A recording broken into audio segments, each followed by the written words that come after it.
Universidad Nacional. Les agradecemos muchísimo su participación desde las sesiones que hemos tenido desde la semana pasada, y les agradecemos por haber también nutrido por todas las participaciones e intervenciones que se han generado. Quisiera recordarles que esta sesión será grabada para tener un registro para futuro. Entonces, pues vamos a empezar. El día de hoy vamos a hablar del derecho a la protesta. Quienes han estado en las sesiones anteriores han visto que desde el equipo de organización nos hemos estado preguntando por cuáles son esas garantías que tiene la población civil a la hora de ejercer su derecho a la protesta. Desde ese sentido hemos estado hablando sobre el habeas corpus, hemos hablado sobre la audiencia de legalización de captura, hemos hablado sobre la extinción de dominio y entre otras conversaciones que hemos tenido. Y el día de hoy vamos a estar hablando del derecho a la protesta como tal. Sabemos que el derecho a la protesta es un derecho constitucionalmente protegido, que indica que pues toda persona por parte del pueblo tiene el derecho a reunirse, manifestarse pública y pacíficamente. Esto consignado en el artículo 37, pero también garantizado en otros instrumentos de derecho internacional, como también en la jurisprudencia de la Corte Constitucional.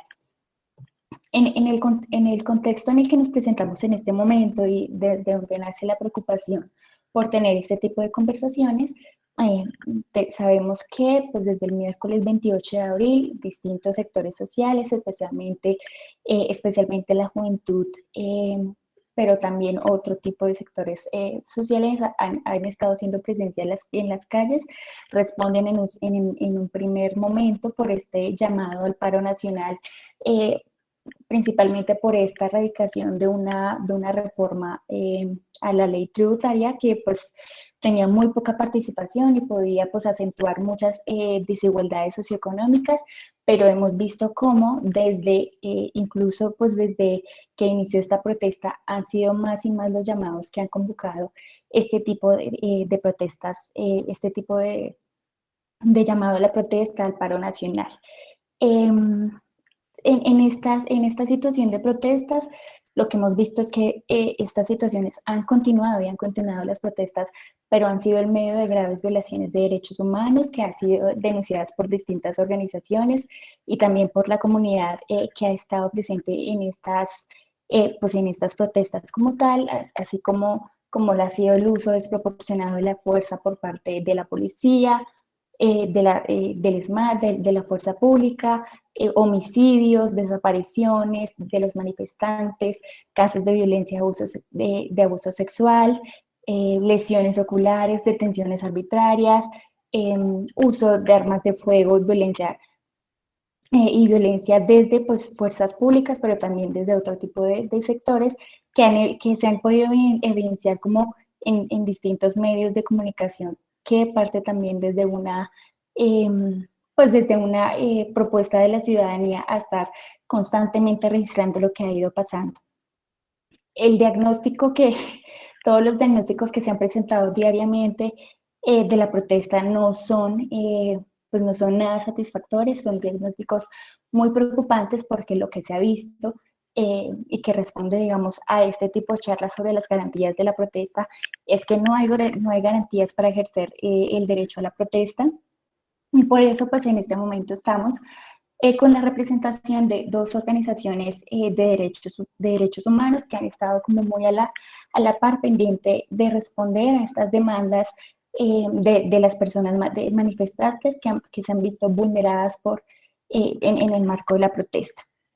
Estamos en un principio con Byron Góngora, que es representante de la Corporación Jurídica Libertad, una corporación que ha trabajado ya desde hace mucho tiempo en la protección de los derechos humanos, especialmente en Antioquia y en el Chocó, con un enfoque en las violaciones del Estado, ¿no? Entonces, pues, Byron, si quieres como presentar como tu organización. Buenas noches ya, Lina María. Un saludo para todos y todas. Pues sea lo primero agradecer al profesor Juan Camilo por la invitación que me hace a participar en este conversatorio. Como tú lo manifestabas, pues yo hago parte de la Corporación Jurídica Libertad, que es una organización de derechos humanos que surgió en el año 1993. Ya llevamos pues más de 25 años en esta difícil labor de promoción, defensa y educación en derechos humanos.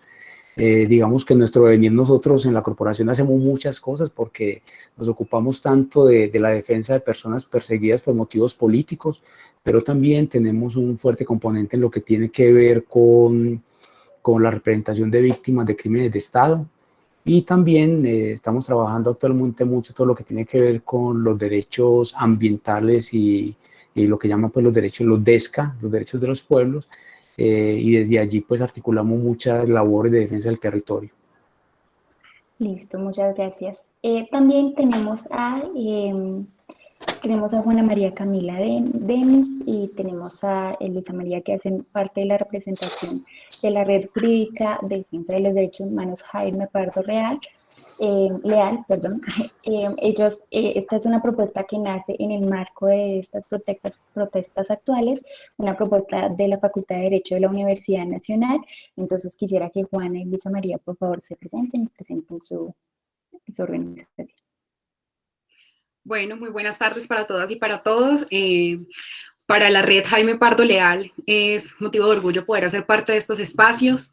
Nosotros somos un proceso sumamente joven, nacemos, como lo mencionaba Lina, en el marco de la coyuntura que se presenta actualmente y como una respuesta a la evidente vulneración de derechos humanos que se ha venido presentando pues todos los días que llevamos del paro, 25 días que completamos ya, si no estoy mal.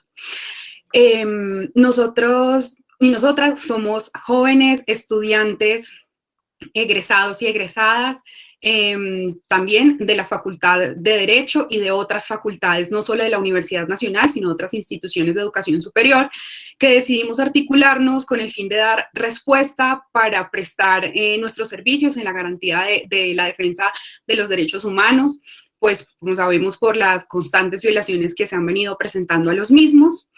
Digamos que tenemos diferentes líneas en las que trabajamos, procuramos formarnos y formar también a quienes hacen presencia dentro de la red. Nos articulamos, digamos, trabajando en campo, tenemos nuestros esquemas que van a campo a prestar el servicio pues directamente. También tenemos todo un grupo de personas que se encarga de adelantar las acciones jurídicas y redactar, digamos, como los documentos para hacer las denuncias públicas y las alertas tempranas que llegan a presentar. Y tenemos un grupo de representación judicial, que es del cual hacen parte nuestros egresados y egresadas, los cuales pues se encargan de hacer acompañamiento a todas las personas que han sido judicializadas en este proceso o que van a hacerlo.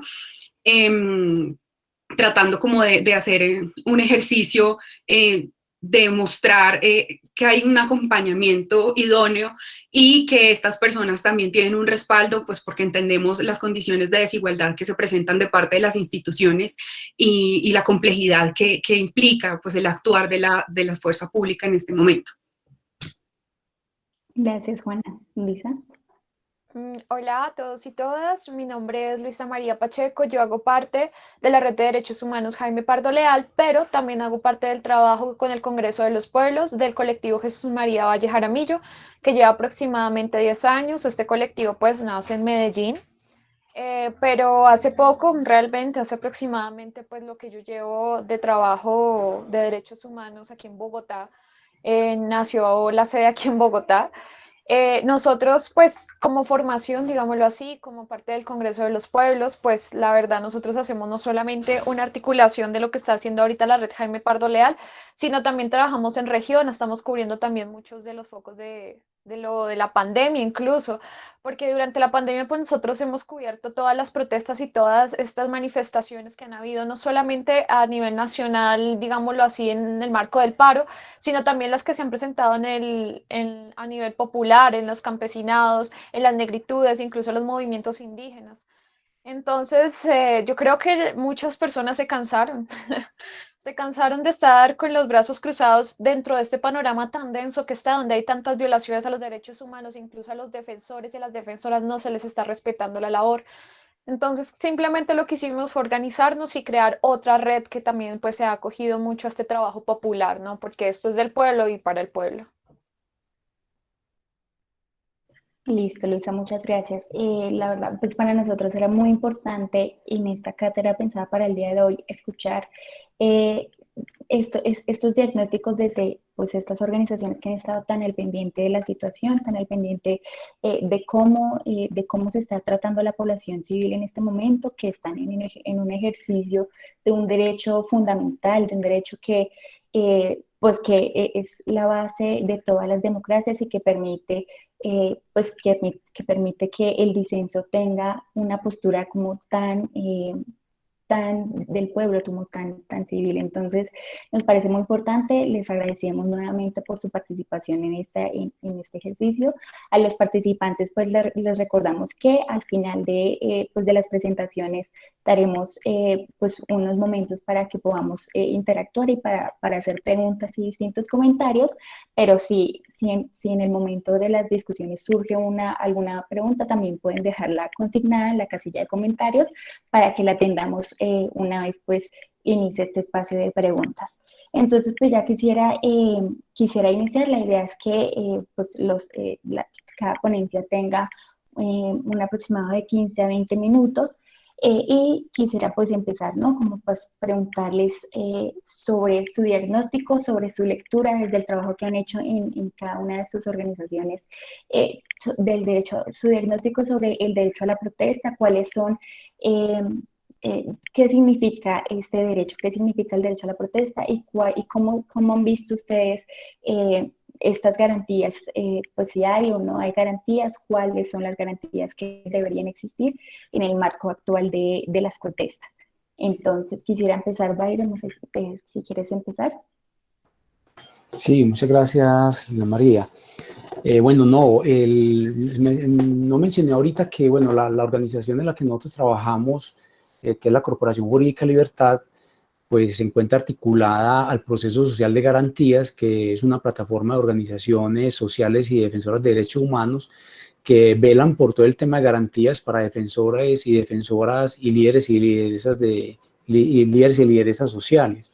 Desde allí hemos podido hacerle un seguimiento muy concienzudo a todo el tema de las movilizaciones y protestas que se han desarrollado en el país, particularmente pues en Antioquia, no solo en Medellín, sino en Antioquia.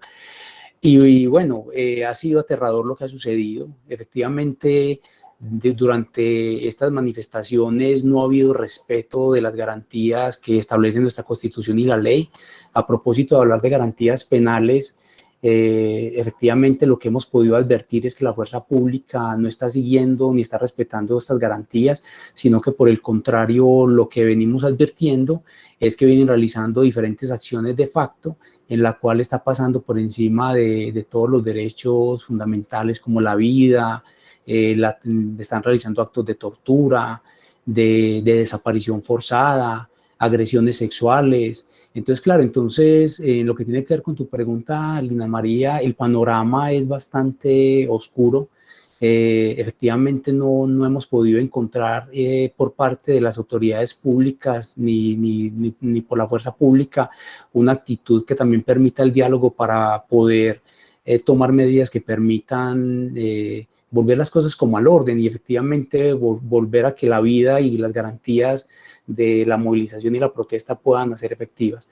No sé, Lina María, si en la metodología, porque me hablaste de 15 a 20 minutos, pero me hiciste una pregunta muy concreta, entonces no sé, pero bueno, pero para finalizar tu pregunta yo quisiera mencionar lo siguiente, y es que el Sistema Interamericano de Derechos Humanos, la comunidad internacional ha venido haciendo un seguimiento muy detallado también a la situación que está presentando acá. Las organizaciones defensoras de derechos humanos también hemos estado en una comunicación constante con ellos, informándole todo lo que ha pasado, y quizás se hayan dado cuenta que efectivamente también la comunidad internacional se encuentra aterrada por toda la situación que está presentando y el uso desproporcionado de la fuerza que se está realizando acá. Justo hoy la nueva canciller estuvo en una visita en la Comisión Interamericana porque la Comisión Interamericana había solicitado hacer una reunión en terreno, una visita in loco, y hoy pues la canciller estuvo reunida con el secretario general de la OEA, con Almagro, pero también con algunos de los comisionados, y allí pues además de presentar un informe sobre su forma de ver cómo lo que tiene que ver con las protestas, pues también negaron que por ahora se pudiera hacer esa visita en loco que nosotros consideramos que era fundamental para que fuera directamente la comunidad internacional y en este caso el sistema interamericano la que pudiera hablar directamente con las víctimas. Entonces, como te digo, el panorama es un panorama muy oscuro. Creemos que en este momento es fundamental que la comunidad internacional ponga los ojos sobre Colombia y efectivamente desde allí se haga presión internacional, porque creemos que al Estado colombiano la situación que desde la comunidad nacional podamos hacer y la presión que podamos hacer desde acá parece poco importarle. Eso ha quedado corroborado ahora y en otros momentos, pero lo de la comunidad internacional sí le genera una presión que quizá pueda hacer que algunas cosas cambien. Dejaría por ahí en este momento y ya me indicará Lina cómo seguimos. Listo, sí, muchas gracias. Entonces, sí, digamos muy concreto esta pregunta como para iniciar el tema. También les diría a Juana o Luisa María que nos hablen como desde este diagnóstico, desde el papel que ha representado pues, su organización, como ven esta protección de las garantías a las personas que están ejerciendo el derecho a la protesta. Bueno, como lo decía el compañero Byron, efectivamente digamos que el panorama está muy oscuro, no solamente por las violaciones sistemáticas que hay por parte de fuerza pública, sino también porque la labor de los defensores y las defensoras no se está respetando en ninguno de los puntos. Cuando nosotros acudimos a los se suponen entes de control, no hay una respuesta oportuna y normalmente se recurre también al hostigamiento y a las violaciones de los derechos humanos también justamente con los defensores y las defensoras. Como yo les comentaba al principio, pues yo soy parte también no solamente de la Red Jaime Pardo Leal, sino también del Congreso de los Pueblos, del Comité Jesús María Valle Jaramillo, que también ha hecho, digamos así, un trabajo no solamente a nivel Bogotá, sino a nivel Colombia. Entonces, digamos que si en la ciudad estamos sufriendo, porque lo estamos sufriendo, en las regiones está mucho más agudo todo esto, porque a pesar pues de todo lo que, digamos, supuestamente está protegida las regiones, supuestamente, digámoslo de esa forma, en este momento, digamos que el conflicto armado también está jugando un papel fundamental en este paro nacional. Entonces, digamos que no hay garantías para los defensores ni las defensoras. Hace poco en Caucasia hubo un llamado también de atención porque están disparándole a los defensores, están disparando grupos armados al margen de la ley, por no decir paramilitares, están disparando contra las comisiones de verificación que hay. Entonces, todo este panorama está demasiado oscuro. Nosotros nacemos como una ayuda, no solamente para que la denuncia pública se quede ahí dando vueltas y vueltas y vueltas, porque realmente los medios digitales como las redes sociales en este momento son uno de los medios más eficaces que hay. Digamos que los medios convencionales, las cadenas como RCN y Caracol, pues en mi opinión, han muerto y los verdaderos medios pues surgen de los medios independientes, no solamente los que están cubriendo la protesta, sino también lo que nosotros hacemos, ¿no? Entonces la idea de la Red Jaime Pardo Leal es que esto no solo se quede en una denuncia pública, en una ficha gráfica, en un video incluso, sino que todo esto trascienda a lo que se supone nos protegen a nosotros, a los colombianos y a los defensores. Las mesas distritales están, digámoslo así, muy conflictuadas porque no hay garantías para nosotros y no se están respetando lo que se supone se plantea dentro de estas mesas, ¿sí? Entonces, la verdad, yo lo veo muy difícil, no hay garantías para nadie, pero aún así, pues nosotros seguimos en pie trabajando desde la red como parte jurídica, como asesores, también de los casos que se están llevando, de los desaparecidos, de los heridos, incluso de los hostigamientos directos a derechos humanos. Entonces, pues por ahí vamos. Yo quisiera complementar algo y es que se ha como dimensionado una forma de violencia simbólica también en cuanto a la estigmatización que ha sido sometida a la protesta, digamos que a lo largo de los años, pero especialmente ahora se ve. Entonces, no solamente se omite la información en los grandes medios tradicionales, sino que además se utilizan, se instrumentalizan para llevar un mensaje contrario a las personas que confían todavía en esos medios. Es decir, no se presenta la realidad de los hechos, sino que trata de parcializarse y mostrarse como un hecho aún más violento o un hecho aislado de la realidad un poco. Entonces, no se presenta en mismo número la cantidad de defensoras y defensores que están siendo atacados por la fuerza pública o por organizaciones al margen de la ley armadas, sino que se presenta entonces el miembro de la fuerza pública que fue atacado. No se presenta la utilización de vehículos pertenecientes, por ejemplo, a Cruz Roja o demás organismos que presten servicios en salud y que se supone deberían ser neutrales, su utilización para aportar armamento, para aportar personal de la fuerza pública y distribuirlo en diferentes regiones, sino que se presenta entonces si una estación de policía es vandalizada o si un vehículo es vandalizado. No se presenta de la misma forma una agresión a una manifestante que un abuso a una mujer integrante de la fuerza pública, siendo que las dos cosas confluyen en una violación de los derechos de la mujer por razón de su género. Entonces, como que es importante tener en cuenta que también se forma una violencia apoyada por estos instrumentos, digamos, de comunicación que ahora están no sé, cooptados por el poder, respondiendo a un partido de gobierno y no respondiendo a la realidad, ni a los y las ciudadanas que están esperando poder enterarse de las cosas. Esto, entre otras cosas, me recuerda también el hecho de que en las regiones poco se sabe lo que pasa, porque ocurren fenómenos supremamente extraños de caídas de luz, entonces no hay luz, y si no hay luz no hay internet, pero resulta que si tienes datos se bloquea también la comunicación, y es una forma en la cual se busca detener esta forma de masificación de la información que tratan de hacer los y las ciudadanas desde los lugares para evidenciar lo que está ocurriendo, una forma de silenciar, una forma de censurar también la voz, olvidando por completo que incluso nuestra Constitución Política en su artículo 20 establece el derecho y la garantía que tiene cualquier ciudadano para fundar medios de comunicación, y no solo eso, sino para ser parte veedora de lo que ocurre y transmitir la información, ampliarla para que todos y todas tengamos la oportunidad de informarnos correctamente de lo que ocurre y tomar una posición a partir de lo que se ve.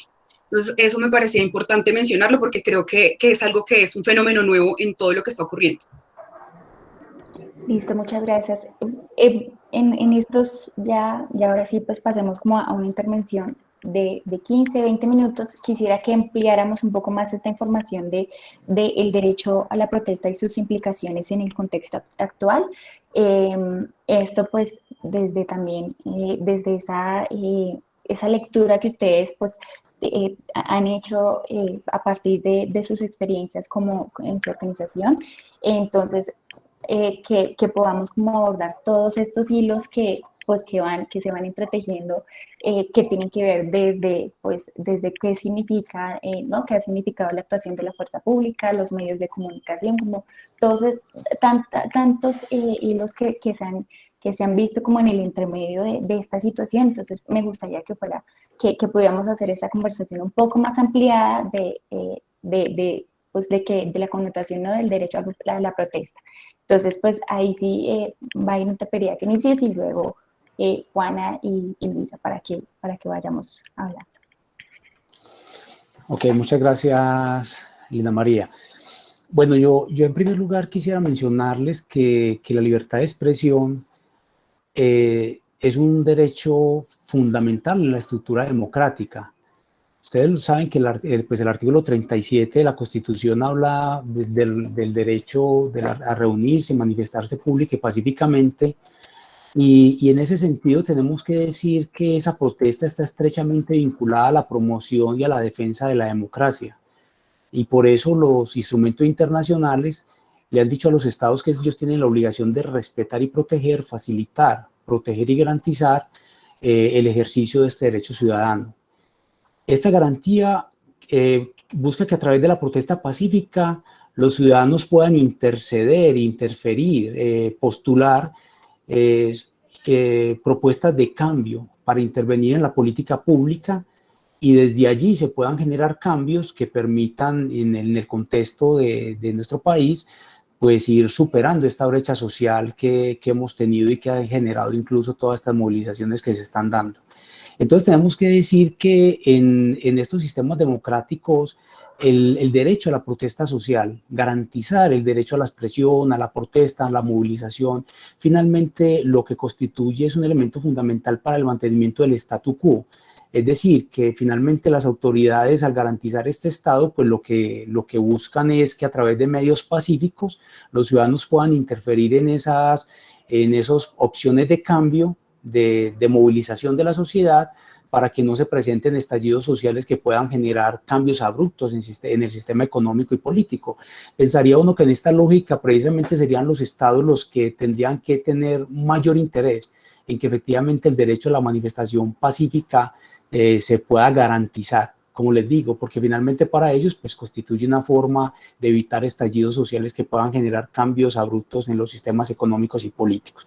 Eso es como un primer elemento que yo quisiera mencionar.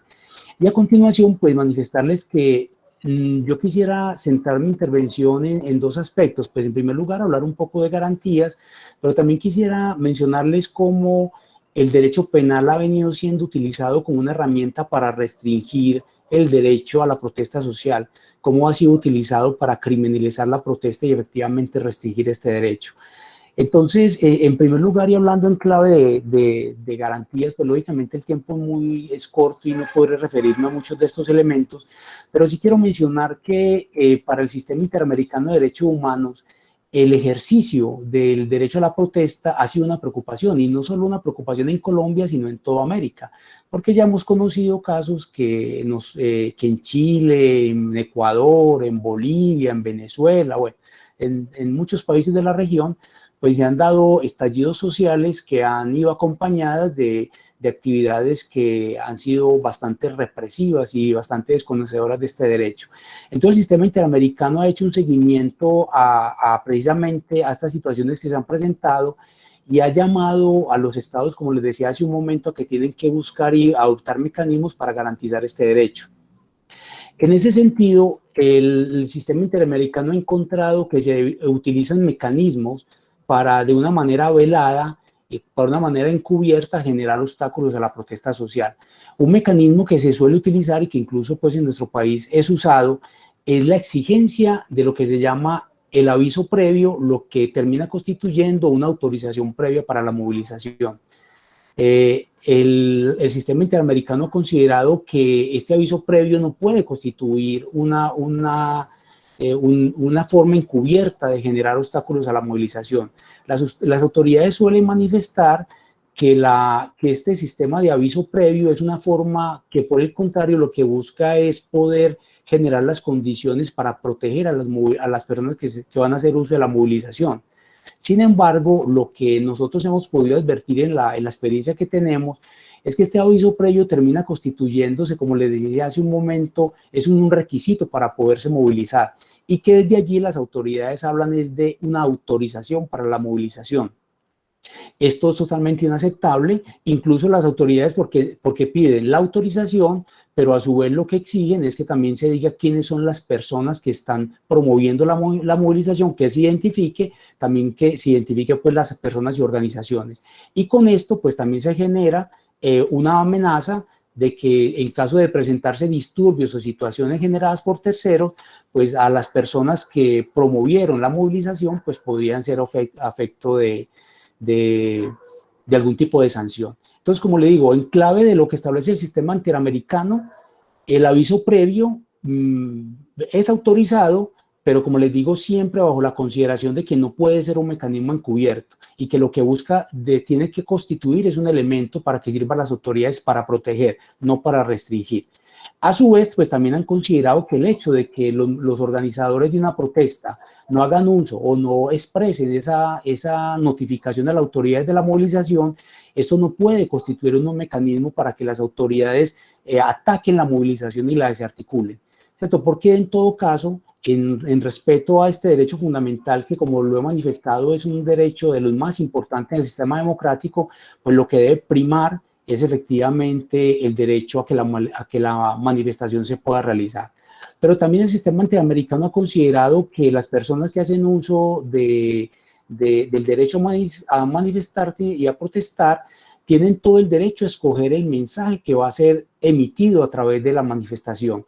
Digamos que hay libertad en escoger el mensaje. Solo en el mensaje el sistema interamericano ha considerado que hay unos mensajes que no pueden o que no tienen el respaldo de protección internacional.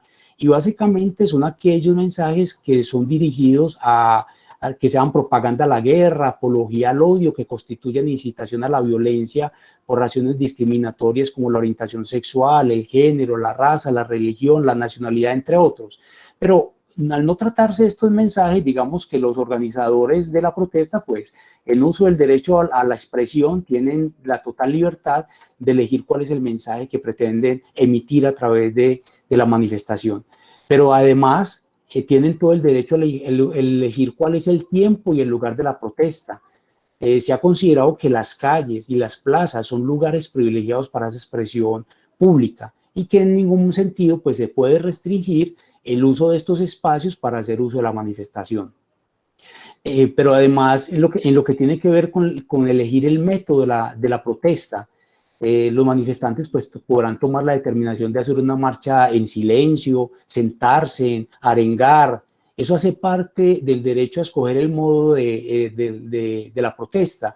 Y acá es importante mencionar algo, y es que cuando se presentan en este modo de qué es lo que ha venido ocurriendo en la ciudad, que en las manifestaciones se presentan actos no pacíficos, actos violentos, esto no puede autorizar a las autoridades para atacar y disolver la movilización, porque acá hay que tener en cuenta que la mayoría, o sea, los manifestantes pacíficos están haciendo uso de un derecho internacional y constitucionalmente reconocido. Y en esa medida las autoridades lo que tienen que hacer es brindar garantías de protección a esas personas que están haciendo uso del derecho a la manifestación pacífica. Entonces el hecho de que se hagan uso de expresiones violentas, lo que tendría que dar lugar es a que las autoridades dirijan una acción proporcionada dirigida a aquellas personas que están haciendo uso de la protesta pacífica o están haciendo actos violentos. Pero eso no puede dar lugar ni a disolverla, pero tampoco puede dar lugar a que se estigmatice toda la protesta social y con eso se considere entonces que se debe entonces disolver la protesta pacífica. Como les digo acá, lo importante es preservar ese derecho fundamental. Lo otro es que también en las manifestaciones es muy común que se utilicen máscaras, capuchas, gorras, mochilas. Y el hecho de que se utilicen estos elementos no puede considerarse por parte de las autoridades como una señal suficiente de que la manifestación o que hay una amenaza de una actividad violenta en el desarrollo de la manifestación. Es decir, que no habría ningún tipo de restricción a que en las manifestaciones se utilizaran este tipo de elementos como expresión también y como forma también que hace parte de esa libertad de expresión. Ahora, dicho y hablado y he hecho mención de estos elementos que considero que son importantes tenerlos en cuenta en lo que tiene que ver con el derecho a la protesta, yo quisiera mencionarles que la experiencia que nosotros hemos tenido en Colombia y como les decía al inicio también como parte de la experiencia que se ha tenido en los países de América, es que los estados vienen haciendo un uso dirigido a restringir, a impedir el ejercicio de la protesta. Y en ese sentido, lo que tiene que ver con el derecho del uso penal como una herramienta de ataque a la protesta y a impedir el ejercicio de la movilización y la protesta social ha sido un mecanismo bastante socorrido, ¿sí? Entonces es común y hemos presenciado que el derecho penal viene siendo utilizado y todo el poder punitivo del Estado viene siendo utilizado para judicializar a las personas que hacen uso de la protesta social. ¿Sí? Entonces es común que las personas, los líderes y personas que pertenecen que participan en la movilización, pues sean capturados y judicializados. Pero además nosotros encontramos que en el derecho penal el legislador termina estableciendo sanciones penales a conductas que son propias de la movilización y la protesta. Entonces nosotros podemos encontrar que en algunas legislaciones, por ejemplo, se puede sancionar a aquellas personas que no piden el permiso o que lo que llaman el permiso o que no notifican adecuadamente la movilización. Pero también hay figuras que hacen parte de la protesta social, como la obstrucción de vías públicas, y hay otros tipos penales que ponen como por ejemplo la violencia contra empleado oficial, el desacato, la perturbación a la paz pública. Hay una serie de tipos penales que han venido haciendo y que han venido siendo incorporados a nuestro sistema penal, sustantivo penal, y que son figuras que finalmente lo que constituyen son limitaciones a ese ejercicio. Y también, pues, algo que también se hace con el sistema penal es que se establecen tipos penales amplios, vagos, ambiguos, que lo que hace incluso es violar el principio de legalidad. Porque entonces, a modo de ejemplo, si nosotros miramos ahorita lo que tiene que ver con el tipo penal de obstrucción de vías públicas, es un tipo penal que establece una sanción para quien obstruye una vía pública, ¿cierto? Pero digamos que es un tipo que no define en sí mismo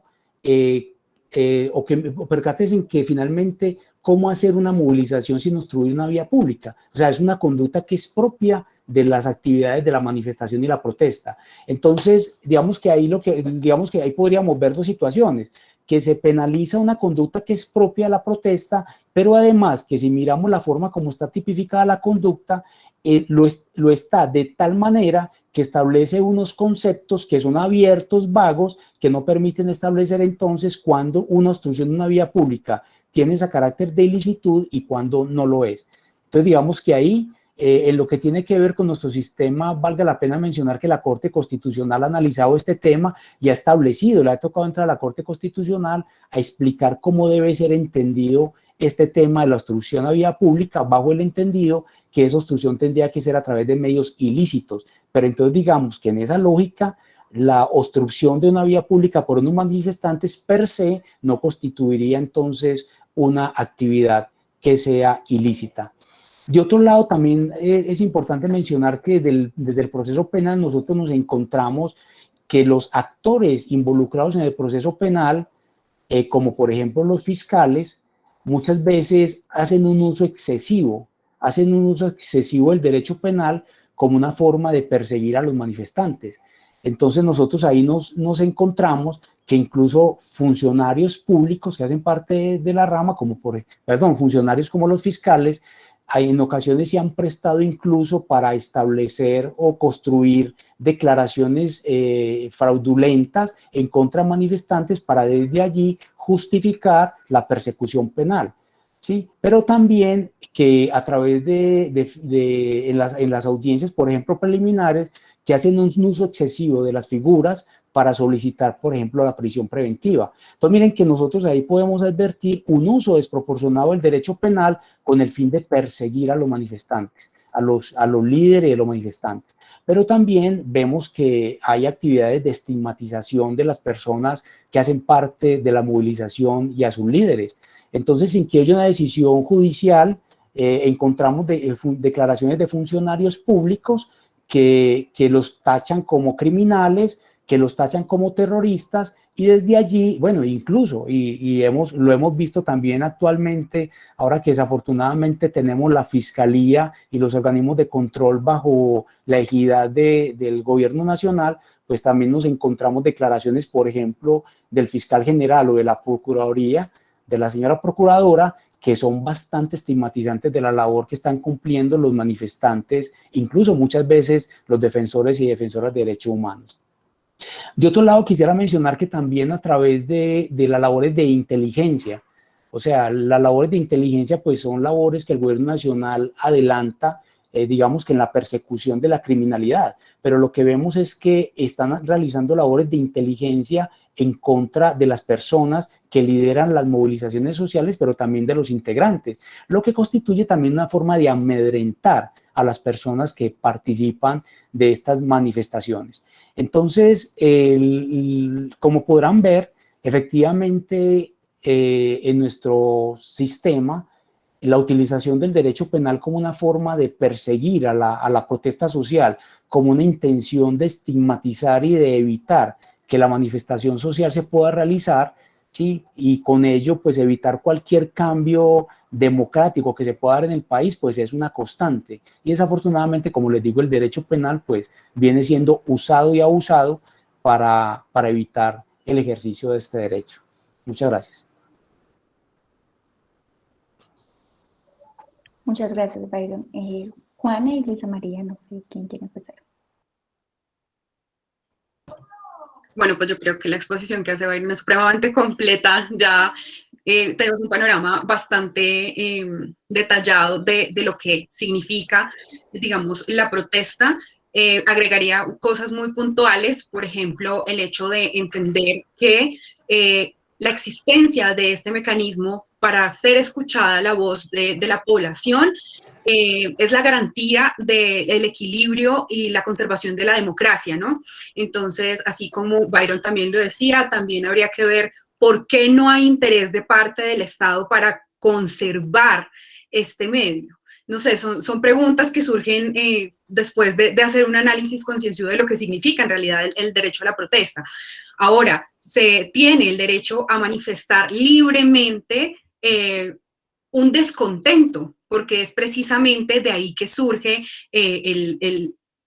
la posibilidad de salir y demostrar algo está pasando, no estamos conformes con lo que está pasando y necesitamos que se nos escuche, y uno analiza un poco la historia y se da cuenta que esto no es algo que surja de un momento a otro, sino que es una acumulación de ciertas desigualdades, descontentos que llevan a las personas a ese límite, a llegar a ese límite, para decir, no hay otra forma de que se nos escuche porque resulta que los medios idóneos que se crean institucionalmente para que las personas sean escuchadas, sean oídas en su incomodidad, no funcionan. Sus voces son calladas y lo único que hace es revictimizarse a la persona que ya llega per se con una situación de vulneración a estos lugares. Sobre todo ahorita lo podemos ver, en la coyuntura actual lo que tenemos es eso, una acumulación de muchísimas profundas incomodidades, de profundas violaciones a los derechos de las personas en distintos ámbitos, que dice, o sea, faltaba una sola cosa para que detonara semejante descontento, y eso finalmente pues es lo que termina ocurriendo. Pero hay una cosa mucho más importante y es entender la naturaleza de este derecho. La naturaleza de este derecho dice precisamente la Corte Constitucional en el desarrollo del alcance, es un derecho disruptivo, es un derecho que entra a romper con un orden estructurado, a enfrentarse a ese orden, porque necesita generar incomodidad, y esa incomodidad necesita generarse para que los ojos de la institucionalidad también se sitúen sobre las peticiones de las personas que se encuentran manifestándose. Entonces, pensar, por ejemplo, en la idea de crear un marchódromo no tiene sentido porque es, bueno, este día les dio por salir a caminar o por salir a cantar o por salir a hacer cualquier tipo de manifestación. Entonces, bueno, se les va a habilitar tal y tal lugar y la gente va a seguir en su vida normal porque se van a habilitar otros lugares para que las personas sigan llevando su vida normal. Sobre todo porque quienes se incomodan son las minorías que se encuentran al margen de esta incomodidad. Entonces, eso también es como tratar de analizar. No tiene mucho sentido, por ejemplo, ponerle ese tipo de límites a la protesta. Y esto ya la Corte Constitucional lo ha venido desarrollando ampliamente, igual que la obstrucción de las vías, como refería también Byron. Sí, es de acuerdo, hay que analizar este derecho que está tratando de hacerse valer. ¿Qué punto tiene? ¿Alcanza a rozar con los derechos de los y las otras personas? Y uno dice, sí, claro que sí, porque es su naturaleza, es disruptivo. Pero ¿hasta qué punto llega a tocar el núcleo fundamental para afectarlo realmente? Entonces ahí es donde decimos, se pueden bloquear las vías, pero es necesario que haya apertura de un canal, digamos, humanitario para que circule la atención en salud, para que la alimentación pueda pasar también, bueno, etcétera, etcétera, etcétera. Y eso no es óbice para que las autoridades se entiendan autorizadas a romper esa manifestación, porque entrar a romper esa manifestación es entrar a irrumpir en un derecho fundamental que es el de manifestarse también. Y bueno, hay que ver otra cosa, y es cómo se hace esa irrupción, porque existen unos protocolos que deben adelantarse antes de disolver las manifestaciones, y es entrar, avisar, decir necesitamos que se haga el levantamiento necesitamos que haya un diálogo previo entre las personas que se encuentran allí para evitar toda esta serie de atropellos que se presentan, porque démonos cuenta que en las manifestaciones no solamente están personas jóvenes, sino que también hay personas de la tercera edad, niños, niñas y adolescentes que también se van a ver afectados en sus derechos, personas en condición de discapacidad, bueno, etcétera, etcétera, etcétera. Eso es como más o menos el panorama que se presenta en cuanto al derecho a la protesta y que se encuentra también ligado a otros derechos, el derecho a la libre expresión, también se encuentra ligado, digamos, a la libertad de asociación, el derecho también a que los partidos políticos se funden y se reúnan, a que se creen organizaciones sociales y también salgan a manifestarse. Entonces, hay que evidenciar como esa correlación que existen entre unos derechos fundamentales y otros y tratar de llegar al punto de por qué se está presentando. Lamentablemente, aunque exista constitucionalmente este amparo a este derecho, no existe una respuesta institucional idónea, evidenciable y ahorita siento que mucho menos. Hay miles de cosas que pasan supremamente irregulares que como defensores y defensoras de derechos humanos, pues simplemente hay un momento en el que incluso hemos tenido que decir, aquí no hay garantías, nos vamos, porque no podemos hacer más, y uno se retira igual con ese, no sé, ese desazón de qué va a pasar con las personas que se quedan allí, porque no hay forma de interceder, porque es poner incluso en riesgo la vida misma. Y es como ponernos en una posición bastante difícil de decidir entre nuestra vida y la vida de los otros. O sea, es una situación de violencia mucho más grande que puede no ser física, pero sí genera violencia emocional y violencia psicológica y se trata de ejercer de esa manera. Ahora, también están amenazas, persecuciones, hostigamiento de todas las formas posibles y olvidar un poco que ese papel de la fuerza pública se establece también legalmente, que es el de acompañar a la movilización y de garantizar los derechos de los y las manifestantes, procurar su integridad, salvaguardar el derecho a la vida de los y las manifestantes que están circulando. No se hace de esa manera, se piensa que el manifestante o la manifestante son personas no sé, subversivas, en muchos casos se piensa de esta manera, se estigmatiza de una forma tal que se llega a pensar que no deben ser protegidos por las autoridades, cuando es deber de las autoridades garantizar también su bienestar, su integridad. Y por otro lado, cuando se hace necesario, entre comillas, la intervención de la fuerza pública, no se tiene en cuenta ese sentido de la proporcionalidad que se ha establecido, dimensionando el entorno en el que se encuentran, dimensionando la población que va a ser, digamos, intervenida. No se tiene en cuenta el espacio en el que se está, si se está enfrente de un hospital, si se está enfrente de una urbanización donde conviven nuevamente niños, niñas, adolescentes, ancianos, animales de compañía, y se dispara simplemente, por ejemplo, se activan las escopetas con las que se disparan los gases y las aturdidoras y caen muchas veces en las casas, rompen los vidrios, una cantidad de cosas que uno dice, ¿qué proporcional puede llegar a ser esto? Y si era realmente necesario hacer esta intervención para disolver una manifestación, cuando la idea no es que se disuelva porque debe garantizarse que ocurra. Entonces, bueno, eso es más o menos como el panorama que tenía yo complementando la intervención de Byron. Muchas gracias, Ana Luisa. Vale. Bueno, es un poco complejo porque ya se ha dicho casi todo a nivel jurídico, pero yo creo que vamos a aterrizarlo un poco más en la situación que nosotros estamos viviendo, ¿no? Y algo que manifestaban aquí los compañeros es que hay unas vías de diálogo, unas supuestas vías, realmente supuestas. Yo lo digo de esa forma porque no hay respeto por las vías que supuestamente por parte del gobierno, sea distrital o nacional, pues han implementado, ¿no? Que nosotros siempre vemos en las manifestaciones que hay gestores, que hay secretaría de gobierno, que hay secretaría de diálogo, pues que es una extensión de la secretaría de gobierno, que hay personería, ¿no? Y normalmente nosotros como defensores, ¿qué es lo que hacemos en campo, ¿no? Como yo le expresaba que día a la fuerza pública, yo no vengo aquí mejor dicho, a parar su procedimiento, ¿no? Vengo a garantizar que el procedimiento que usted está llevando a cabo pues se realice dentro de las normas que supuestamente están estipuladas y que usted como fuerza pública tiene que respetar.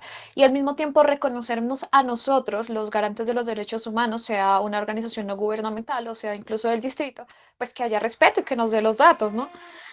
Entonces, yo creo que hay algo que está sucediendo y creo que se ha agudizado más porque no es algo como que esté sucediendo solamente ahorita, ¿no? Realmente esto está sucediendo hace mucho tiempo, por eso es que existen los grupos de derechos humanos, no solamente del distrito, sino organizaciones no gubernamentales, muchas ONGs, y es que hay una utilización del Código Penal como elemento de guerra, ¿no? Yo lo llamo así realmente es porque normalmente las detenciones, y hay detenciones arbitrarias realmente, y al momento, digamos, de que ocurren estas detenciones, pues obviamente el defensor o la defensora activa todas sus rutas. ¿Para qué? Para que la persona en este momento, pues en estas dinámicas tan destructivas que hay dentro del panorama nacional, pues no desaparezca, no lo maten, no lo hieran. Y pues porque justamente hay unos precedentes, ¿no? Que no son solamente de 2, 3 años, son unos precedentes que llevan mucho tiempo y que son incluso la pelea de todos nosotros y nosotras. Entonces, al momento que hay una captura, dicen, no, pues yo me lo voy a llevar para un CTP, un centro de traslado por protección, o la antigua PJ, llamado PJ, o incluso me lo va a llevar a una URI, pero usted, ¿por qué se lo va a llevar a una URI? No, que porque yo lo vi dañando una estación, hay unas pruebas, hay unos videos y no sé qué, listo, perfecto, se lo lleva. Al momento de hablar con el detenido, con la detenida, ¿qué es lo que sucede? No, yo iba saliendo de mi trabajo, yo iba pasando por el lado de la protesta y simplemente hicieron una corrección, me cogieron a mí, me van a judicializar. Entonces, normalmente las imputaciones que son concierto para delinquir, terrorismo, obstrucción a las vías públicas, también, digamos, esto de lacerar a la fuerza pública, porque realmente me parece muy desproporcional considerar esto sabiendo que ellos tienen unos equipos gigantes, súper bien armados, cada uno casi de 3 millones de pesos. Entonces, ahí es donde yo digo que la utilización del Código Penal es una forma de guerra, porque ahí nosotros también entramos a decir, bueno, listo, usted está haciendo estas imputaciones, pero nosotros tenemos estas pruebas, bajo esto se hizo una captura ilegal, bajo esto se hizo no sé qué. Entonces, muchas veces esos casos se caen porque son ilegales, son ilegales. Y eso es una guerra que va y viene, va y viene, va y viene, y es como, bueno, ¿y nosotros qué es lo que vamos a hacer? Porque es que las mismas dinámicas siguen, se plantean las mesas distritales, incluso hoy había una, pero no había garantías de diálogo, el diálogo se cayó, muchas organizaciones ni siquiera quisieron asistir con Andrés Hidarraga. Entonces fue como, nosotros como defensores y defensoras, nosotros no tenemos unas garantías por parte del gobierno. Si bien las movilizaciones bajo las mesas que se han propuesto han sido una presión para que haya de pronto hasta procuraduría, porque realmente no se ha visto, ellos llegan hasta un punto y la policía nacional espera a que de ese punto estas personas se retiran de la manifestación, automáticamente arremeten contra el que encuentren. O sea, no es como que una persona que estaba explícita, que realmente supuestamente hubiera estado haciendo alguna cosa, alguno de estos delitos. eh, Ellos esperan a que se vayan y ahí es donde nosotros como defensores muchas veces nos quedamos sin garantías. ¿Por qué? Porque incluso nos sucedió hace poco, ¿no? Voy a contar un poco esta anécdota y es que estábamos nosotros en Héroes, súper bien de día, había cubrimiento por parte del distrito, había medios independientes, medios nacionales cubriendo, y llegó un punto en el que las personas dijeron, no, nosotros ya nos vamos, pero nos vamos en grupo para que pues obviamente no haya ningún tipo de detención. Las personas se fueron, toda la cosa. Al instante nosotros estábamos ya levantando esquema con los chicos que estaban. Y dijimos, bueno, cada uno para su casa, chao, no sé qué. Y llegó una persona corriendo de la nada. Nos dice como, mira, lo que pasa es que hay unas detenciones, está no sé qué, hay 15 personas que están en este momento siendo detenidas. Claro, nosotros cogemos, nos ponemos el chaleco, salimos en triada, porque obviamente tampoco podemos salir solos. Nos fuimos corriendo, llegamos a donde estaban los detenidos. Automáticamente hubo un hostigamiento a fuerza pública. ¿Por qué? Porque no había nadie, solo estábamos nosotros y los detenidos. Y obviamente una sobrereacción impresionante de SMAT y de fuerza pública como tal, en general, porque también había ejército, porque estaban en la escuela militar, también estaba SMAT y estaba FUDIS y estaba pues las camionetas de transporte de los detenidos. Y nosotros llegamos y automáticamente no se nos reconoce como garantes de los derechos humanos, no se nos garantiza ser una comisión verificadora, sino automáticamente hay un hostigamiento. Sobre todo hay dos tipos de violencia, el hostigamiento de defensor y también la violencia de género, porque yo era la única mujer que había. Entonces automáticamente viene esta gente y me encierra, me empieza a hostigar, me empiezan a tratar mal, se empiezan a burlar de mí, empiezan a que todos mis argumentos son una burla para ellos y frente a los detenidos, lo único que hacen es encerrarnos y llevárselos sin que nosotros logremos tomar los datos para avisar a la alcaldía. Llamamos automáticamente a PMU, yo llamé a Secretaría de Diálogo, a Secretaría de Gobierno, le dije, mira, está pasando esto, esto, esto. Supuestamente se le había informado a Andrés Hidárraga jamás apareció, que es el secretario de Gobierno distrital, garante de los derechos humanos y de los grupos de defensoría. Nunca apareció, nunca sucedió nada, a nosotros nos tocó defendernos como pudimos, de un momento a otro, pues obviamente se llegó ya después, digamos, a un diálogo un poco más calmado, ¿no? Pero ahí es donde yo vengo, que primero no tenemos garantías, ¿sí? Y segundo, aparte de no tener las garantías, tampoco los detenidos tienen las garantías. Entonces, obviamente, hay otra cosa que está sucediendo también, es el ataque a la misión médica. Digamos que no hay respeto no solamente por los defensores, sino también por parte de las personas que están en región y también en las ciudades, haciendo los primeros auxilios, haciendo estas brigadas de salud, brigadas de primeros auxilios. Digamos que cuando hay un herido no nos dejan atenderlo, Fuerza Pública remete contra ellos, supuestamente por vandalismo, lo cual me parece una bobada realmente, porque a nosotros nos ha tocado pararnos con la misión médica y decir, esto se respeta, estos son los parámetros, nos ha tocado llamar a la alcaldía, nos ha tocado llamar al gobierno y decir, mire, está pasando esto, esto, esto. Si ustedes no nos garantizan nada, pues a nosotros nos tocó pararnos duro. Entonces, obviamente ahí no hay nada realmente. Y por ejemplo, hay algo que reclaman mucho la policía y la fuerza pública, es que nosotros protegemos es al vándalo, ¿no? Pero es que ellos tienen un régimen especial, o sea, y eso es lo que uno les dice. Usted tiene un régimen especial en caso de que uno de los manifestantes lo agreda a usted, ¿qué es lo que sucede? Usted simplemente le dice, ese man, esa vieja, lo que hizo fue agrederme a mí, me golpeó, no sé qué. Automáticamente se inicia una detención y se inicia un proceso judicial sin una preinvestigación y la investigación va mientras la persona está detenida, mientras la persona está privada de su libertad y de sus derechos. Mientras que si es al revés, hasta que haya una super investigación exhaustiva no va a pasar nada y probablemente eso termine en algo o en nada. Entonces, ahí también es donde nacen los derechos humanos y donde nosotros nos cobijamos también bajo las leyes y el marco jurídico que se ha establecido para este tipo de acciones. Y no proteger solamente porque obviamente la excusa de ellos es que ustedes solo están del lado del pueblo. Se supone que nosotros somos neutrales y se supone que la policía también es el pueblo. Entonces, eh, realmente es muy difícil, ¿no? Hay muchos tipos de violencia también que yo creo que los tocaremos un poquito más adelante, pero a lo que ellos recurran es una violencia psicológica, sobre todo de género, ¿no? Porque las mujeres también son un instrumento dentro de una institución netamente patriarcal, eh, en la que las mujeres son utilizadas también para amedrentar a otras mujeres, entonces no hay una reivindicación de ningún tipo y no hay ningún tipo de formación tampoco. Y a nosotros lo que nos queda es simplemente cogernos del Código Penal y a empezar a pelear, incluso poner el pecho para muchas cosas, para que también nos acosen, para que también haya hostigamiento, amenazas, todo ese tipo de cosas.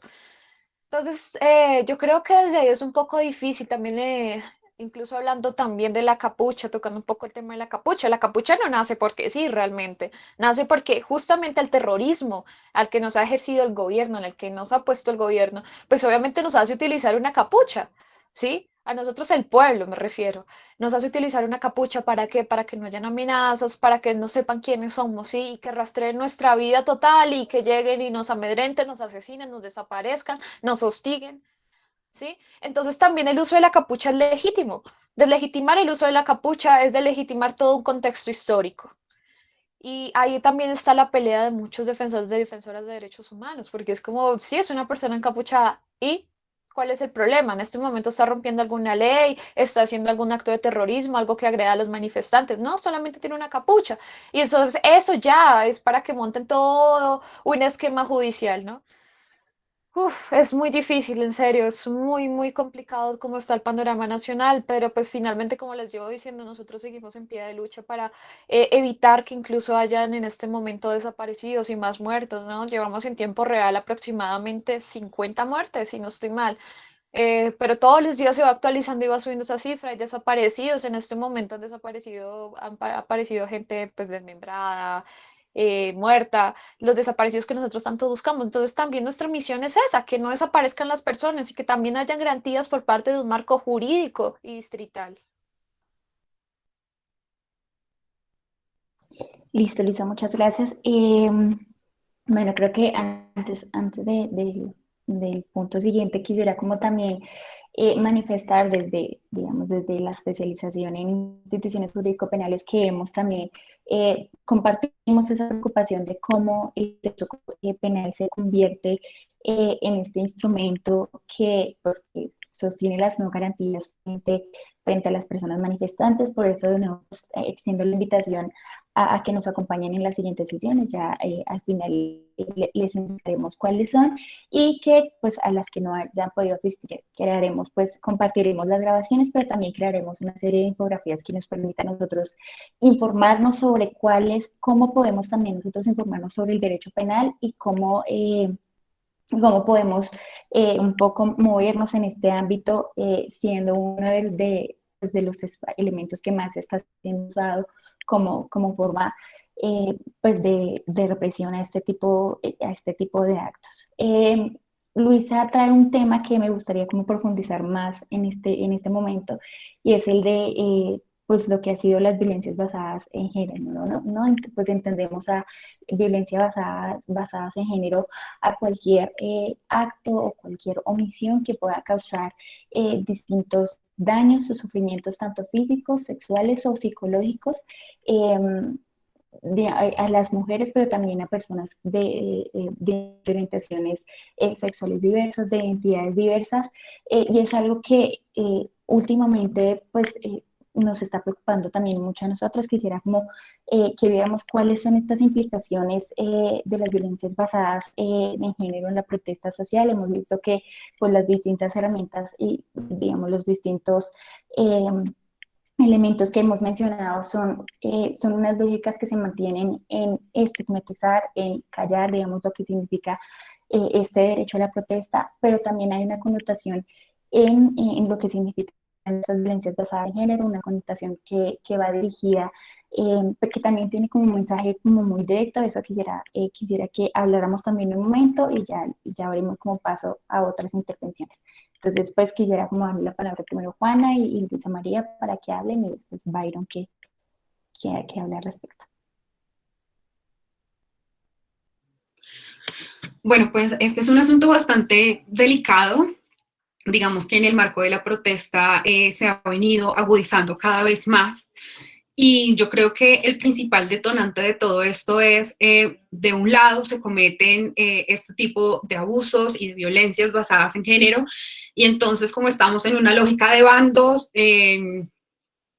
digamos como simbólica, creada simbólicamente a través de intereses de otras personas, se cree que el otro bando entonces tiene que tomar venganza y tomar partido, y finalmente lo que hace es cometer una atrocidad igual a la que cometió el otro en venganza. Yo siento que esto ha sido analizado incluso a través de la jurisprudencia de la Corte Penal Internacional, y es esta concepción de que el cuerpo de la mujer es un territorio de guerra. En realidad, pensar que se nos puede instrumentalizar para causar daño al otro. Yo siento que esto es una de las cosas más absurdas, brutales, desgarradoras, violentas y desconocedoras de todos los derechos posibles que nos han ocurrido a nosotras como mujeres en la historia, ¿no? Que niega por completo nuestra existencia como personas, como sujetos de derechos, como no sé, o sea, es algo que ha sido absurdo hasta el momento, y que se ha ido arraigando en estos días del paro, que yo lo he podido notar en muchísimas cosas, no solamente en los abusos sexuales que se cometen, sino también en cosas como ver oficiales arrastrando del cabello a las manifestantes, una en cada mano, hasta llevarlas al andén, supuestamente para iniciar el proceso de detención, y ahí insultarlas con insultos que además también uno entiende que son solamente sobre las mujeres, ¿no?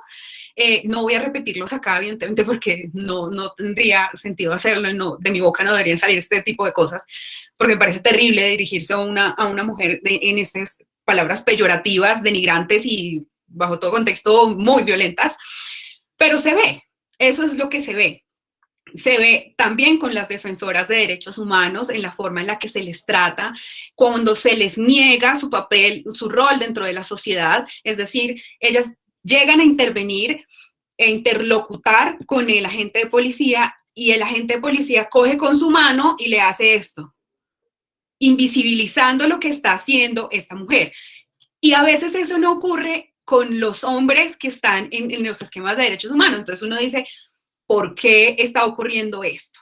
No solamente son ese tipo de violencias que se presentan en el marco, digamos, de la fuerza pública hacia las manifestantes, sino también se presenta de parte de los mismos manifestantes hacia las mujeres que integran la fuerza pública y hacia las mismas mujeres que se encuentran en la manifestación.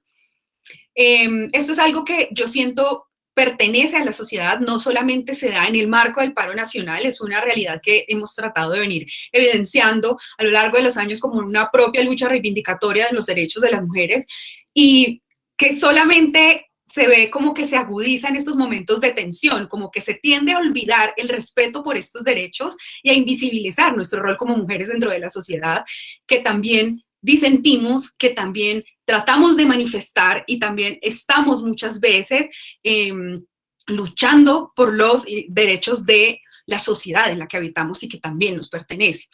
Eso por un lado de las mujeres, pero también de las niñas, o sea, este tipo de escenarios se prestan para que haya en momentos propicios para que se rapten niñas, para que se abusen, se toquen, bueno, etcétera, etcétera, etcétera. Y no hay un cuidado que debería prestarse de parte de la institucionalidad para amparar ese tipo de derechos.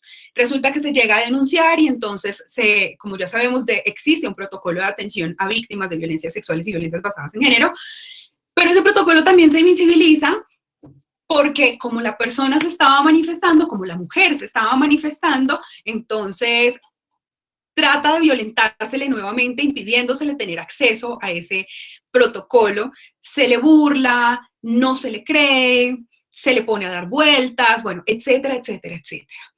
Esto es algo que no debe dejarse atrás, es algo que debe decirse, que incomoda muchísimo, pero debe escucharse también, porque es parte de asumir que estamos exigiendo unos derechos, pero no nos podemos olvidar que todos y todas integramos la sociedad y que nosotras somos parte importante de esa sociedad por la que se está luchando.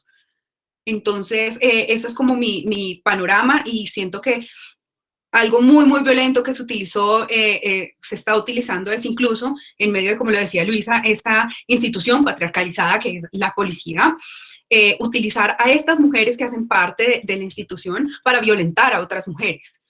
Entonces, eso me parece que es gravísimo, que también debe instruirse, como ya se ordenó a través de la sentencia de la Corte Suprema de Justicia, que debe existir una educación en derechos humanos y también una educación que entienda el enfoque de género que debe existir para el trato con la ciudadanía. Y eso es como básicamente lo que yo quería manifestar al respecto.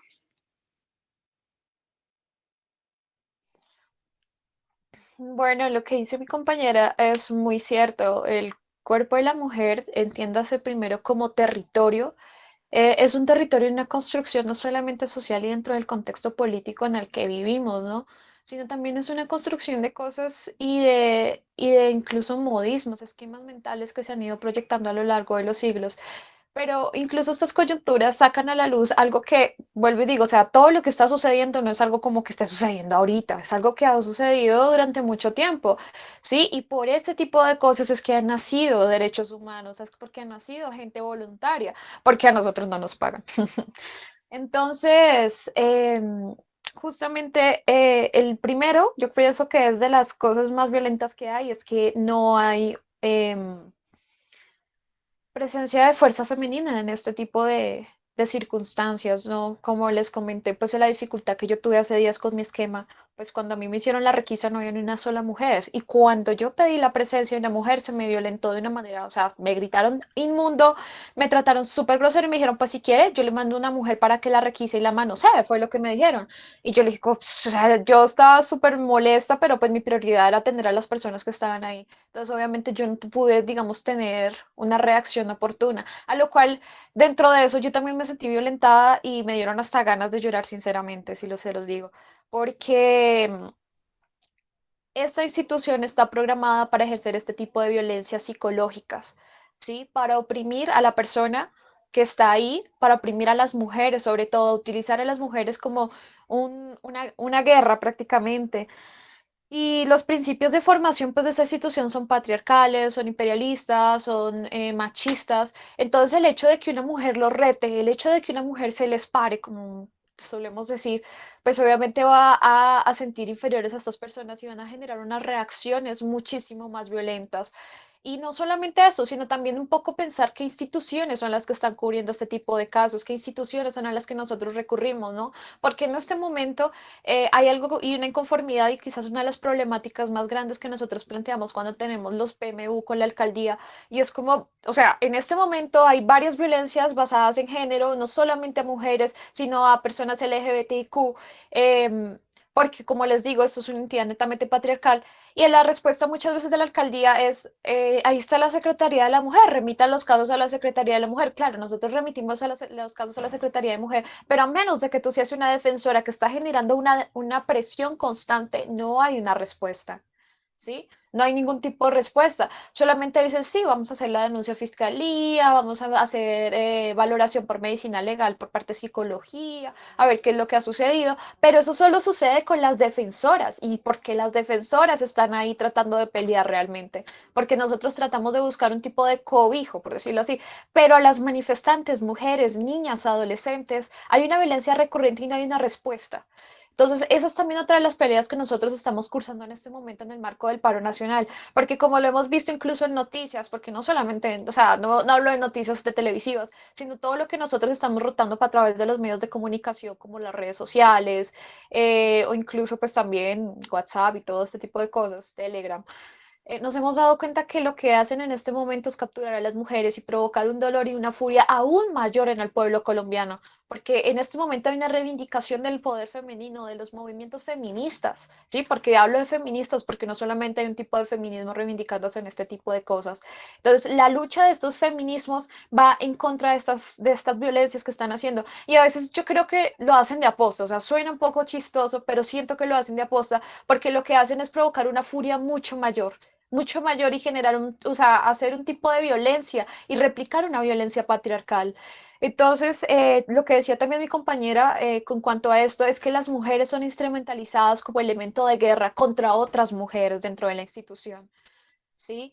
Creo que lo hemos visto incluso muchas veces cuando estos videos que se rotan por redes sociales de mujeres agrediendo a otras en el CAE, mujeres tratando de golpear, mojando a las mujeres, a las otras mujeres, denigrándolas con los mismos comentarios que yo creo que incluso se les ha dado. Y también todos los casos que se han visto a lo largo de los años de mujeres policías suicidándose en los baños, de mujeres policías haciendo denuncias, de mujeres policías sintiéndose utilizadas por un sistema netamente patriarcal y opresor. Pues este tipo de violencia lo que hacen es volver en un ciclo vicioso y lo que hacen es proyectar muchas más violencias de tipo género, porque no solamente las mujeres, también las personas. Por ejemplo, en la parte de detenciones, ¿no?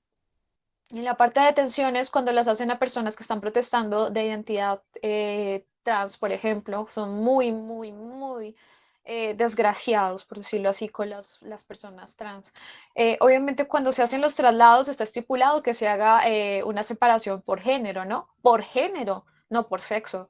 Entonces, si una persona trans se identifica como mujer, ella tiene que estar con las mujeres, ella tiene que ir con las mujeres. Pero obviamente, como vuelvo y digo, es una entidad netamente patriarcal, ellos se sienten en el derecho de violentar su género, de violentar su orientación sexual, de incluso violentar a ellos mismos dentro de esa dinámica. Pues obviamente lo suben con los hombres y ahí ya están incurriendo en algo. Sí, están incurriendo en una falta de respeto y también en una falta de ley prácticamente, por decirlo así. Hay una violación. ¿sí? Pero estos casos no se documentan a menos de que nosotros, los defensores y las defensoras, estemos ahí en campo, a menos de que las personas con lágrimas en los ojos, incluso golpeadas, sean capaces de decirnos, mira, me acabó de pasar esto, mira, me hicieron esto. Y nosotros hacemos las rutas de acompañamiento, no solamente el jurídico, sino también incluso psicológico, cuando las herramientas se nos dan. Entonces, yo pienso que el cuerpo de la mujer y la mujer en general, sí, porque vuelvo y digo, hay muchas personas que se identifican con el género femenino, son un elemento de guerra crucial para generar un estallido aún peor, ¿sí? Y nosotros existimos, nosotras existimos con el fin de que estos estallidos no sigan generando más muertes, más violencias, más violaciones a las niñas, porque las niñas también han sido un instrumento de guerra.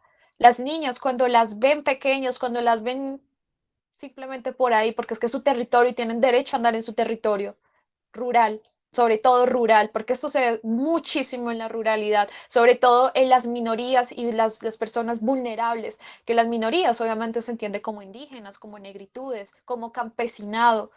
Estas cosas no son visibles a nosotros, muchas veces. Por eso nosotros tratamos de llegar al campo, por eso nosotros tratamos de llegar a los resguardos indígenas, por eso tratamos de llegar a los encuentros de guardias indígenas para saber qué está pasando y cómo nosotros podemos auxiliar a estas personas, a estas mujeres violentadas en medio de una guerra sistemática. Porque es que esto sigue y sigue y sigue y sigue y sigue y realmente no se está haciendo nada. Por eso es que nosotros nos estamos levantando de las mesas distritales de diálogo, por eso es que estamos haciendo una protesta, por eso es que estamos entrando en una asamblea los grupos de derechos humanos que en este momento se está haciendo en el Portal Américas, porque ya en serio estamos cansados porque no hay una respuesta.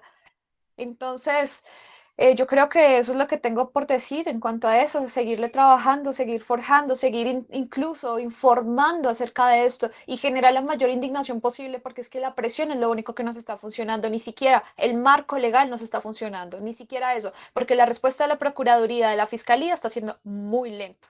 Ni siquiera hay respuesta. Nos dicen su caso ya está, ya estamos informando a la Secretaría de la Mujer, ya estamos informando a la alcaldía, ya estamos informando a no sé quién, pero se quedan solamente en una información. Mientras tanto, nosotros y nosotras nos tenemos que encargar de ese proceso y seguir haciendo la presión y seguir haciendo el acompañamiento, muchas veces sin las herramientas necesarias, porque nos toca levantarnos, por decirlo así, las herramientas que nosotros tenemos. ¿Sí? Buscar a alguien que quiera hacer el acompañamiento psicológico, buscar a alguien que quiera hacer el acompañamiento jurídico. Y por eso es que nace esta red, porque son muchas personas que también están cansados de estas violaciones a los derechos humanos y a las mujeres en cuestiones de violencias de género. Entonces creo que eso es lo que tengo que decir. Pues en realidad yo no quisiera como pues agregar, no tengo nada más que agregar con relación a lo que ha comentado Juana María y Luisa María, pues han hecho pues como una presentación de este tema pues bastante completa. Yo solo quisiera adicionar que nosotros desde el Movimiento de Derechos Humanos, desde el Proceso Social de Garantía y desde la corporación, hemos recibido mucha información y muchas denuncias en lo que tiene que ver precisamente con esa instrumentalización del cuerpo, no solo de la mujer, sino también de las personas que hacen parte de la comunidad LGBTIQ, efectivamente cómo viene siendo instrumentalizada como un arma como un arma de guerra, como una forma de amedrentarlos, para que no participen y hagan uso pues como su derecho a la movilización y la protesta. Entonces hemos tenido mucha información de requisas por el personal no idóneo para realizarlas, pero también, por ejemplo, en lo que tiene que ver con los centros con los traslados por protección a los centros establecidos para ello, que se han venido implementando prácticas, por ejemplo, como la desnudez, obligar a las mujeres a desnudarse, en hacer cuclillas, pues en una práctica totalmente que denigra y que busca precisamente, como lo decía hace un momento, amedrentar. Pero además, por los medios de comunicación también hemos conocido muchos casos, y recordarán el caso que se presentó pues en el sur del país de esta menor que fue víctima de abuso sexual y luego pues tomó la determinación de suicidarse.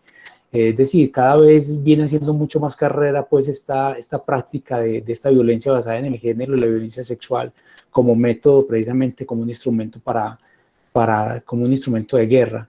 Pero también se han conocido videos en los cuales los agentes de la policía hacen pues una presión psicológica, en este caso en contra de mujeres, diciéndole a los demás compañeros que háganle lo que quiera, viólenle, háganle lo que quiera, como una forma también como de tortura psicológica. Entonces, bueno, yo creo que esto abona como a todo lo que hemos venido manifestando en la forma como la fuerza pública está fuera de control, y creo que ahí pues el cuerpo de la mujer y de las personas que tienen una diversidad sexual diferente pues viene siendo muy instrumentalizado.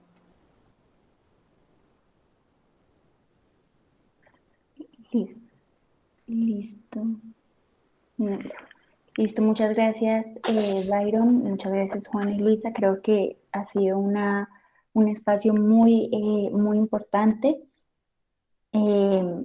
Pues ya en este momento, pues la idea es que tengamos el espacio para las preguntas o comentarios que tengan. Entonces, si alguien quisiera intervenir o hacer una pregunta, por favor, levante la mano. Listo. Oscar, tienes levantada la mano. Muchas gracias, Lina. En primer lugar, pues también como compañero de Lina María de la especialización, quiero agradecerles a los tres expositores por la disposición y por el tiempo de haber participado en este tipo de conversatorios o de sesiones que lo único que pretenden es contribuir con la coyuntura actual. Tengo nada más una pregunta que va dirigida puntualmente al expositor Byron en razón a las apreciaciones que hizo en su presentación, y es nada más la siguiente. Se hizo referencia a, digamos, varios aspectos que tienen que ver con la concepción, el contenido y el desarrollo del derecho humano a la protesta y manifestación pacífica en el marco del Sistema Interamericano de Derechos Humanos. Únicamente quisiera saber si de pronto existe la posibilidad de que en relación con ello se pueda precisar si existe alguna concretamente, o más bien cuál es la fuente de carácter internacional en la que se han desarrollado estos postulados y estos lineamientos, es decir, si se trata de una resolución o una recomendación por parte de la Comisión Interamericana, o si, digamos, esto se desprende de de uno o varios fallos de la Corte Interamericana o de una o varias opiniones consultivas en las que este alto tribunal se haya pronunciado. Esto pues con el motivo más que todo de profundizar en esos temas que pues han adquirido una relevancia única últimamente.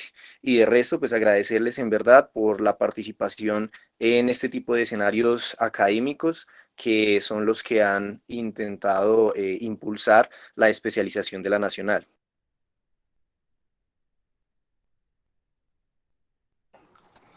Oscar, muchas gracias por tu pregunta. No, efectivamente, la Comisión ha hecho un desarrollo de este tema partiendo de la Convención Interamericana de Derechos Humanos y concretamente el artículo 13. Pero la Comisión, precisamente yo les expresaba que este tema de la protesta y movilización ha sido un tema de mucha preocupación para la Comisión y particularmente para la Relatoría Especial para la Libertad de Expresión.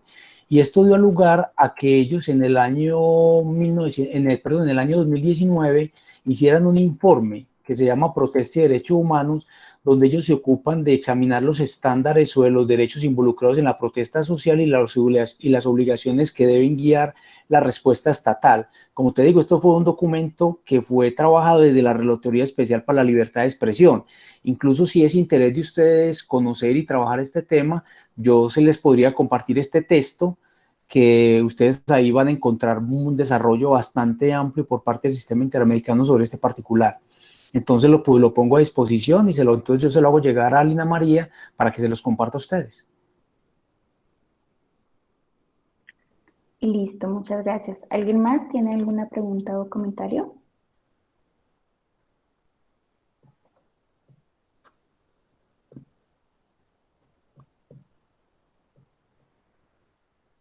Bueno, entonces, si no hay más comentarios, les recordamos, pues les agradecemos mucho por estar en este espacio y les recordamos que mañana en este mismo horario tenemos la sesión sobre la audiencia de ley de la sesión de captura.